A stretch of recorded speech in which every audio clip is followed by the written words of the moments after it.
C'est gentil d'en remettre une couche parce que déjà c'était difficile d'être la dernière après tous ceux qui sont passés avant, mais voilà, je vais essayer de vous faire un petit... Alors je vais essayer aussi de tenir la promesse de Gaëtan de finir à 16h et donc je voudrais qu'on ait un temps d'échange quand même, donc je vais essayer d'être rapide. Alors pour ceux qui ne connaissent pas la SFAP, d'abord la SFAP c'est la maison commune des soins palliatifs, c'est-à-dire qu'elle réunit tous les acteurs, tous ceux qui se posent des questions sur cette question de la fin de vie et sur comment accompagner. Et donc c'est à la fois une société savante qui construit des outils. Vous avez vu peut-être si vous êtes passé sur le stand de la SFAP, les outils CEDAPAL, la fiche urgence Pallia, les outils pour les soins de bouche. Donc c'est vraiment la construction et le partage de nos savoirs et de nos connaissances parce que c'est un devoir pour nos patients d'être capables de les accompagner correctement. Et puis c'est aussi depuis sa création un mouvement militant qui milite pour le développement des soins palliatifs. Parce que les soins palliatifs en France, alors Jean-Marie l'a déjà un peu dit, mais je trouve que c'est important dans le contexte actuel de se rappeler comment on est né. Les soins palliatifs en France, ils sont nés d'un triple refus. Le refus de l'abandon des patients par les médecins, le refus d'une médecine très technique qui divise, qui morcelle et qui a tendance à oublier la personne, et le refus de l'utilisation des cocktails lithiques. Parce que dans les années 80, mourir euthanasié, c'était une façon banale de mourir en France. Mais ils sont nés surtout d'une utopie. C'est l'utopie qu'on pourrait soigner autrement, qu'on pourrait changer le soin, qu'on pourrait questionner la médecine. Donc ils sont nés subversifs et ils le sont toujours.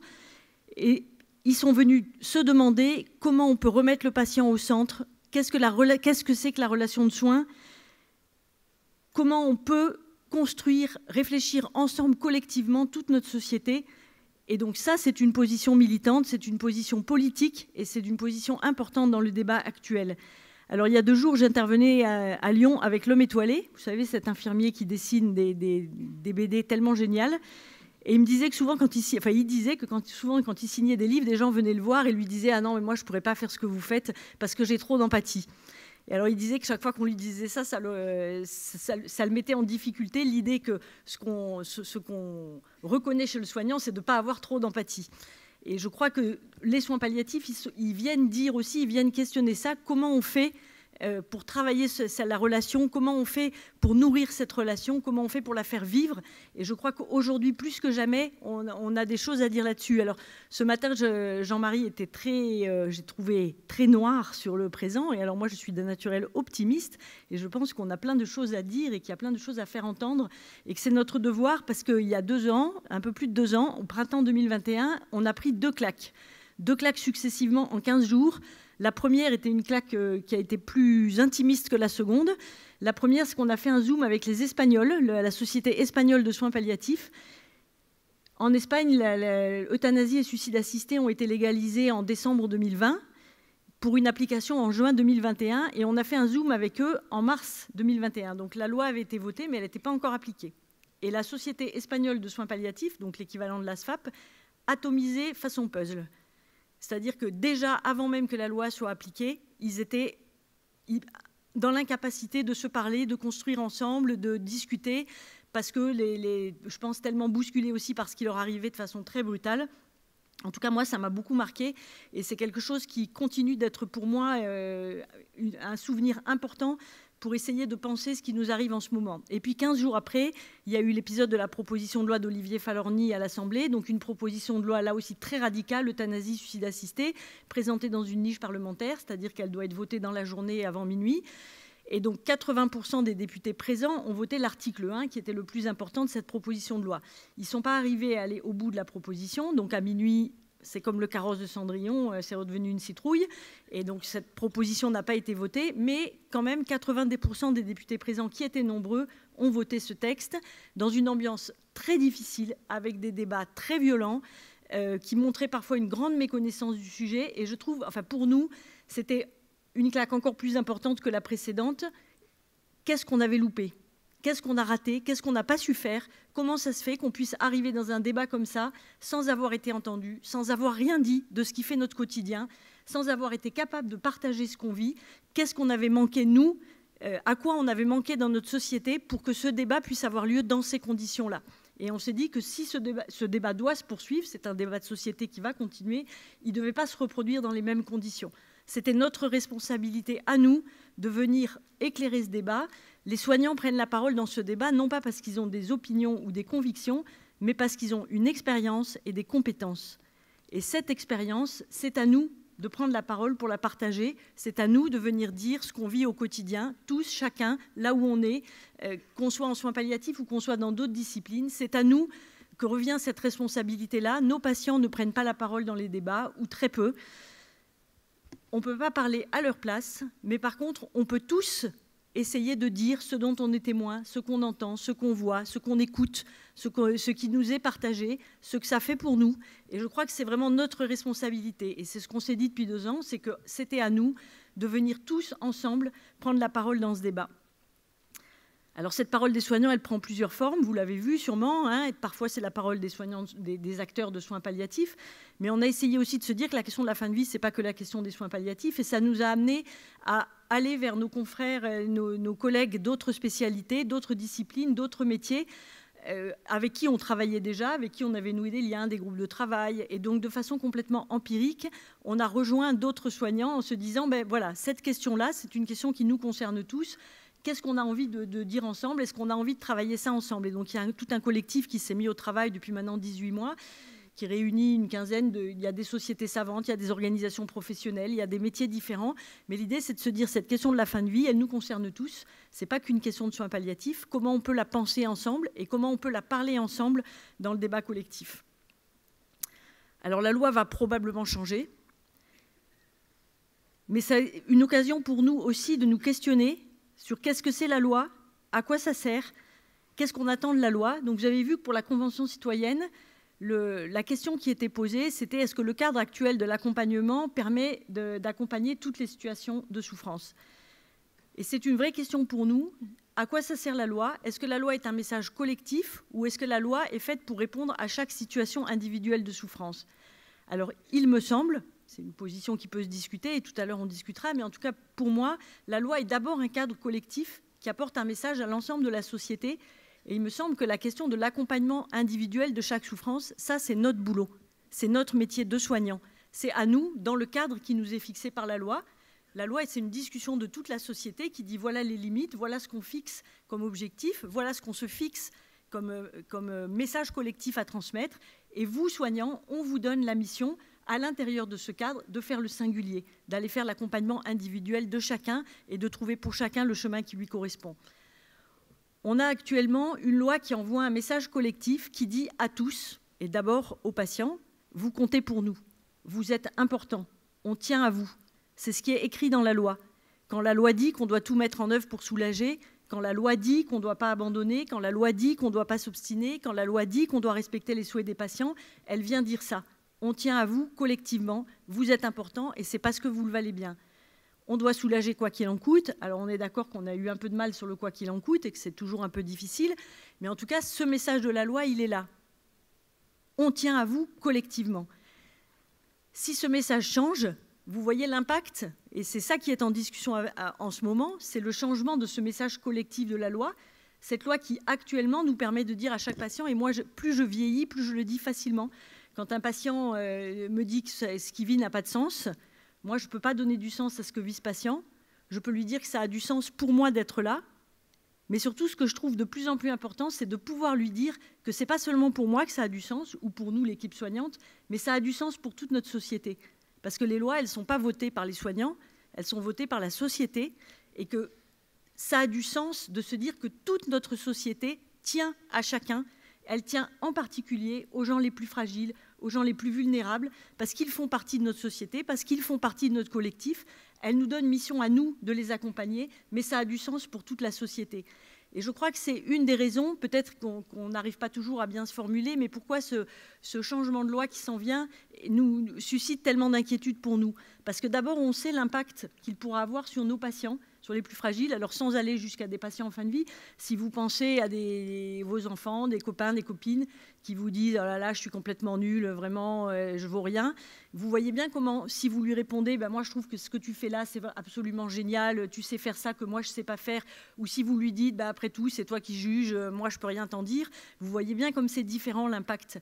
Et les personnes en fin de vie, elles ne sont pas différentes. On a besoin chacun de s'entendre dire qu'on est important pour le collectif. On a besoin chacun de s'entendre dire qu'on compte.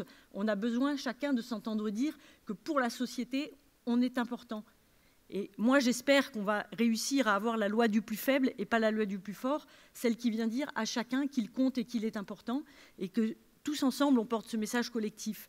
Alors ce message, il est important pour les patients, mais je crois qu'il est important aussi pour les soignants, parce que c'est aussi à nous qu'il s'adresse, c'est aussi à nous qu'il vient dire que ce qu'on fait est important, que ce qu'on fait a du sens pour la société, que ce qu'on fait compte, et qu'on a aussi besoin de nous. Et je pense en particulier à tous ceux qui travaillent dans des lieux difficiles, dans des lieux complexes, en gériatrie, dans les EHPAD, dans les masses, les endroits où on a du mal à faire reconnaître l'importance de ce qui est fait. Avoir un cadre qui vient nous dire que ça compte, qui vient nous dire que ça a du sens, qui vient nous dire que c'est important, je crois que c'est essentiel. Dans une période où le monde du soin est quand même en très grande difficulté, et moi je crois que s'il y a autant de soignants qui s'en vont, ce n'est pas une question de fric, c'est une question de sens, c'est parce que ce qu'on nous demande parfois n'a plus de sens. On a tous choisi nos métiers, quels qu'ils soient, parce que c'était important pour nous de prendre soin de l'autre. Et quand on nous fait travailler dans des conditions qui ne nous permettent pas de prendre soin correctement, parce qu'il faut aller toujours plus vite, parce qu'on est toujours moins nombreux, parce qu'il faut que ce soit toujours plus rentable, à ce moment-là, ça n'a plus de sens et il vaut mieux partir. Et je crois que cette question du sens est essentielle et que la loi, elle est pour les citoyens, elle est pour les patients, mais elle est aussi pour nous soignants. Et je crois que c'est important qu'on puisse dire aussi qu'on a besoin d'être soutenu par toute notre société pour continuer à faire ce qu'on fait. On fait des métiers difficiles. Rentrer dans la chambre de quelqu'un qui ne va pas bien, c'est parfois compliqué. Affronter, Eric en a parlé, les odeurs, affronter la douleur, affronter les émotions, affronter la mort, et pas la mort une fois, mais la mort qui se répète. Dans le service où je travaille, la semaine dernière, on a eu 9 morts, dont 4 la même journée. Je pense que c'est la même chose pour plein d'entre vous. C'est difficile, c'est cette répétition qui est compliquée. On a besoin d'être porté aussi pour ça par la société dans laquelle on travaille. Et donc, je trouve particulièrement important en ce moment qu'on puisse porter tous collectivement ces messages. Alors, j'en profite pour vous dire qu'on a besoin de vous pour le faire tous. Parce que ce qu'on fait avec ceux qui se sont engagés à la SFAP au niveau national, on a besoin aussi de le faire partout. Ce message, il est important partout. Dites autour de vous, invitez vos politiques, invitez vos députés, invitez vos sénateurs à venir vous rencontrer, à venir prendre conscience de ce que vous faites, à rencontrer des patients et à faire eux-mêmes cette expérience de cette question du sens, de l'importance et du message collectif qu'on envoie. Et je crois que c'est difficile d'imaginer qu'on puisse envoyer en même temps deux messages collectifs différents. On ne peut pas dire en même temps, vous comptez pour nous et vous êtes important, et vous êtes tellement important qu'on ne peut pas consentir à organiser votre mort, et en même temps dire, dans certaines situations, pourquoi pas. Comment on va faire la différence, comment on va choisir qui est important et qui ne l'est pas, qui compte et qui ne compte pas, quels sont ceux dont on peut accepter l'idée qu'ils vont mourir et quels sont ceux pour lesquels on ne l'accepterait pas. Comment on fait actuellement avec des patients, des personnes qui font des tentatives de suicide et qu'on réanime. À celles-là, on leur dit, vous comptez pour nous, on n'accepte pas, vous avez voulu mourir, vous l'avez montré, parfois de façon très violente, mais on n'y consent pas collectivement, parce que vous comptez pour nous. Et comment on fait après pour dire à d'autres, vous, peut-être vous comptez moins. Alors, est-ce que c'est parce que vous êtes moins productif? Est-ce que c'est parce que vous êtes moins rentable? Est-ce que c'est parce que vous êtes plus vieux? C'est quelles raisons qui vont nous faire dire que certains comptent moins que d'autres? Et je pense que porter toute cette parole en ce moment, en tout cas, c'est ce qu'on essaye de faire, c'est redire aussi que c'est une question complexe, que ce n'est pas une question simple comme on avait pu le croire de loin quand on pense que 80, 85, 90, 95% des Français sont favorables et puis que nous, on voit que ce désir de mort, il est soluble dans la maladie grave et qu'il nous est si peu demandé ou répété. Je crois que c'est venir nourrir ce débat-là est absolument notre responsabilité. Donc, invitez vos députés, rencontrez-les, faites-leur partager ce que vous vivez, qu'ils soient d'accord ou pas d'accord. Puis surtout, n'ayez pas peur de le faire. On a souvent l'impression de loin qu'on n'est pas compétent, qu'on ne sait pas faire. Et puis en fait, dites-vous que sur ces questions-là, personne n'a une expérience comme celle que vous avez. Et que cette expérience, elle pèse de façon très importante dans le débat. Alors, vous avez vu l'an dernier, donc il y a eu la Convention citoyenne dont Jean-Marie vous a un petit peu parlé, donc un moment compliqué aussi pour donner la parole aux soignants, justement. Difficile de faire entendre la parole des soignants, parce que le premier week-end de la Convention dont Jean-Marie vous a parlé, où il y avait des Suisses et des Belges, moi j'avais été reçue 2 jours avant par la gouvernance de la Convention citoyenne qui m'avait expliqué qu'on ne pouvait pas faire venir les soignants français parce qu'on était trop militants. Et donc... Alors, je dois vous dire que c'était il y a 1 an et que je pense que maintenant, on apprend aussi, hein, parce que moi, je travaille à Narbonne, dans l'Aude, le département le plus pauvre de France, un territoire, hein, ça, on me le rappelle souvent, et j'ai pas beaucoup d'expérience de ce genre de ce que je vis en ce moment. Et donc, j'ai rien dit à ce moment-là. C'est-à-dire que j'ai mis un petit texto à Olivier Véran, à Agnès Firmin-Lebaudot, qui sont les 2 ministres qui étaient en charge du dossier, en leur disant que je trouvais ça quand même surprenant. Ça a permis que les soignants puissent venir après, mais je pense que maintenant, je dirais publiquement, de façon beaucoup plus bruyante, à quel point c'est anormal d'être traité comme ça. Mais en tout cas, voilà, on a essayé tout le long de cette convention citoyenne de donner une place aux soignants. On avait proposé que les conventionnels puissent venir dans nos services. On avait proposé qu'ils aillent dans l'endroit le plus proche de chez eux. Alors que ce soit une équipe qui fonctionne super bien ou que ce soit une petite équipe en grande difficulté, on se disait que c'était un moyen pour eux de se rendre compte de ce que vivent les Français, de ce que vivent les citoyens, les endroits où il faut faire 50 km pour rencontrer une équipe, les endroits où il n'y en a pas, les endroits où déjà on n'a pas de médecin. On se disait que c'était une occasion pour eux de venir voir la vraie vie de la fin de vie, la vraie vie des soins palliatifs. Alors on nous a expliqué que c'était trop compliqué, alors que nous, on savait qu'avec le dynamisme de chacune de vos équipes, on était capable en 48 heures d'organiser cet accueil sans aucune difficulté. Mais en tout cas, voilà, ils sont du coup, beaucoup de conventionnels sont quand même allés rencontrer des équipes à Paris en soirée, même si c'était peut-être moins fort, mais en tout cas, ça nous paraissait important. Et puis après cette période de convention citoyenne, s'est ouvert une période de discussion avec le ministère. Et donc là, c'est quelque chose d'encore un peu différent. Donc on a eu toutes les semaines de juin jusqu'à mi-août des discussions hebdomadaires avec un collectif de soignants dont on ne savait pas trop comment il avait été constitué, mais dans lequel on a retrouvé beaucoup de ceux avec lesquels on travaille. Alors vous imaginez une super longue table, un peu comme ça, là, très étroite, avec d'un côté le ministère et de l'autre côté tous les soignants alignés. Donc c'est des réunions qui durent 90 minutes. Il n'y a rien eu à faire. On n'a pas pu les convaincre de les faire à un autre moment qu'en fin de journée, ce qui bloque tous les provinciaux 2 jours pour une réunion de 90 minutes. On est à peu près 40. Donc ça vous dit qu'on a à peu près 1 minute et demie de temps de parole. Et donc, dans ces réunions, on met une thématique, par exemple, le consentement. Donc le président, il a dit qu'il faut que ce soit que des patients qui sont en capacité de consentir du début jusqu'à la fin. Donc voilà, le consentement, ça va être une discussion simple et rapide. Et puis là, il y a les gériatres qui lèvent la main puis qui disent, ben voilà, le consentement, pour nous, c'est une question difficile parce qu'on a beaucoup de patients avec un discernement altéré. Et puis les psychiatres, ils lèvent la main puis ils disent, bah oui, le consentement, c'est compliqué. Puis les soins palliatifs, puis les réanimateurs. Et donc on fait tout le tour de la table pour dire que le consentement, c'est compliqué. Puis 90 minutes sont passées et voilà, c'est terminé. Et donc on a discuter, enfin, je ne sais pas quel mot employer, en tout cas sûrement pas le mot travailler, parce qu'on n'a pas travaillé, et c'était pour nous difficile. À aucun moment on a eu de scénario sur la table, à aucun moment on a eu d'hypothèse, on a eu de projet ou d'embryon de ce qui pourrait venir, mais uniquement on a été interrogé sur des concepts comme ça, donc on a pu donner un avis dont on n'a aucune idée de ce qui sera fait. Et donc la copie devait être rendue en septembre pour une présentation au Conseil des ministres, et puis un débat parlementaire qui était initialement prévu en fin d'année. En fait, parce que le sujet est plus compliqué que ce qui vient, le projet de loi n'a pas pu être écrit. Et donc, ce qui a été rendu au président et pas au Conseil des ministres, c'est un QCM avec des possibilités. Et c'est le président maintenant qui doit cocher les cases. Et donc, ce qu'on peut imaginer, mais sans certitude, c'est un projet socle autour du suicide assisté. Et la question en ce moment, c'est est-ce qu'on y plug une exception d'euthanasie ? Et donc, on devrait avoir la réponse en décembre.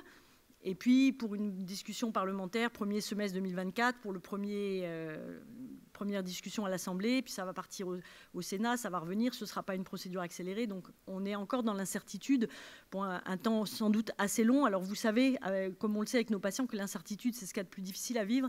Et c'est compliqué, cette période d'incertitude. Donc, pour nous, il y a aussi très forte la question de comment on travaille ensemble maintenant. Alors, c'est difficile de travailler alors qu'on ne sait pas exactement où on va et sur quoi on doit travailler.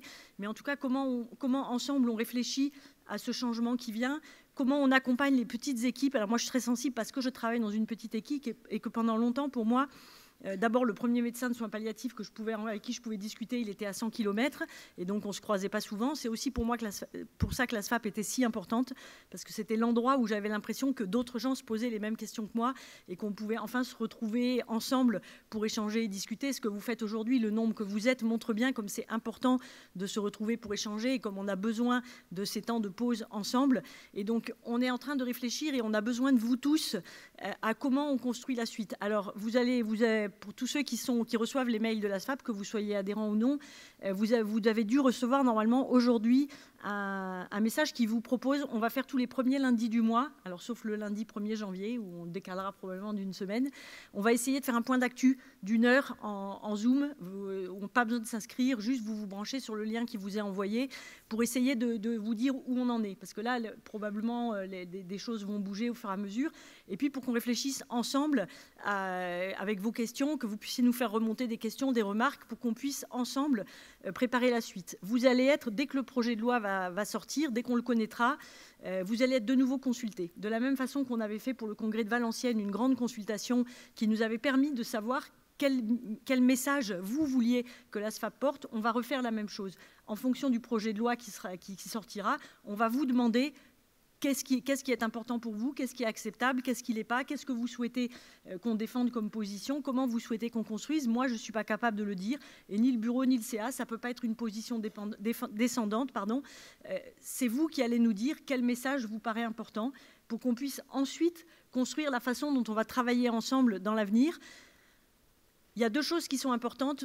Pour moi, il y a la question qu'on puisse continuer à travailler ensemble quoi qu'il arrive. J'ai toujours aussi en mémoire, peut-être certains d'entre vous avaient vu un webinaire, une webconf qu'on avait faite avec des Suisses, où la médecin suisse de l'équipe du CHU de Lausanne, qui a été le premier à accompagner des suicides assistés, ou en tout cas à être impliqué là-dedans, avait dit que dans leur équipe, il leur avait fallu 3 ans pour que des soignants puissent dire qu'ils étaient favorables à la mise en place du suicide assisté. Et donc, comment on fait pour que la parole chez nous soit possible dans sa diversité, pour qu'on puisse échanger, pour qu'on puisse continuer à travailler ensemble, à penser ensemble. Et puis, je vais finir là-dessus, je pense que ce qui est important de se dire, c'est que quoi qu'il arrive, on va toujours avoir à accompagner. Quoi qu'il arrive, il y a des patients qui vont avoir besoin de nous, toujours. Quoi qu'il arrive, il y a des familles pour qui on pourra se dire que les soins palliatifs, c'est ce qui permet de continuer à vivre. Il y a un Suisse qui dit que les soins palliatifs, c'est la paix des survivants. Pour moi, c'est hyper important. On va toujours avoir des patients à accompagner, on va toujours avoir des familles à soutenir, on va toujours avoir ce travail, cette pluridisciplinarité, cette écoute, ce travail en équipe qui nous nourrit et qui nous permet de tenir. Tout ça ne va pas disparaître. Donc, on va continuer ensemble, malgré les difficultés, malgré les défis qui se posent à nous. On va continuer tous ensemble et on a besoin de chacun de vous. Merci.